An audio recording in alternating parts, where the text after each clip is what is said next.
Unang-una, nakakalungkot po na mula sa pangalawang pinakamataas na leader ng bansa ay mukha pang nag-i-encourage siya sa mga tao na magalit sa gobyerno.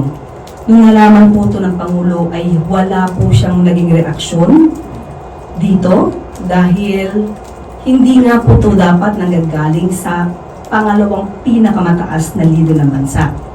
Ang tanong lamang po, nung panahon ba ng kanyang ama, nagsabi rin po ba siya na maaari po kayong magalit? Lalong-lalo na po nung ang kanyang ama ay nabansagan at nabigyan po at kinilala bilang most corrupt noong 2017. Matatandaan niyo po ba yun?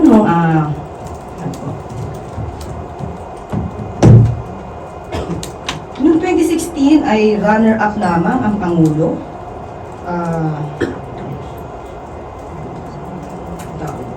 Noong 2016, runner-up lang si Pangulo bilang most corrupt.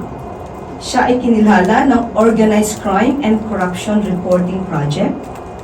Pero noong 2017 ay nag-level up si dating Pangulong Duterte at siya na po yung naging awardee at kinilala na People of the Year being the most corrupt. At inamin din naman po niya sa kanyang statement ni Pangulong Duterte na siya ay corrupt at siya ay nagnakaw. Pero naubos na nga lang. Kahit natatandaan niyo po ba yun? Because meron pa po ako ditong statement niyan.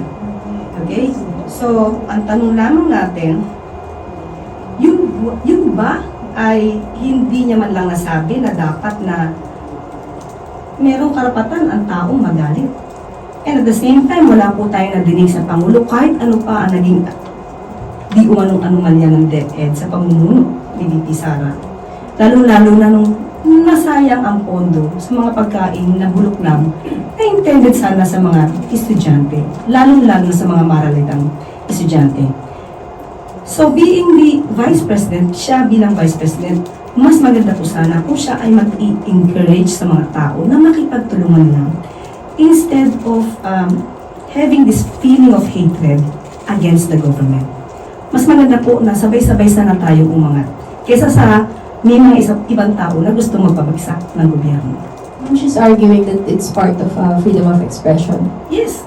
Wala po tayong masasabi kung kanyang ine-express ang kanyang damdamin. Pero bakit naman ngayon lang? Mas marami naman din pong nangyari noong panahon ng kanyang ama. So parang ang pag-encourage po ba niya na magalit ang tao, meron po ba itong link doon sa sinasabing destabilization? At pinapatungkol ng palagi na ang taong bayan ay dapat nang kumilos laban sa gobyerno. Tinanong po natin yan sa PCO na nakipag-usap kay Pangulo dahil tinanong natin dahil definitely alam natin na ito ay magiging issue. Ang tinanong po natin, ano po ba ang reaksyon ni Pangulong Marcos? Kilala po natin ang Pangulo. Hindi siya agad-agad nagre-react sa mga ganito. Kaya hayaan na lang natin dahil siguro iniisip niya ang suggestion na ito ni VP Sara na i-entertain o maging okay lang na maging magalit sa gobyerno ay isang napakawalang kwentong suggestion.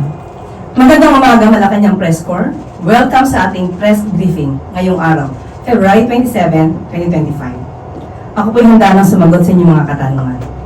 Yes, of course, nakakaalarman po talaga yung balita na yan.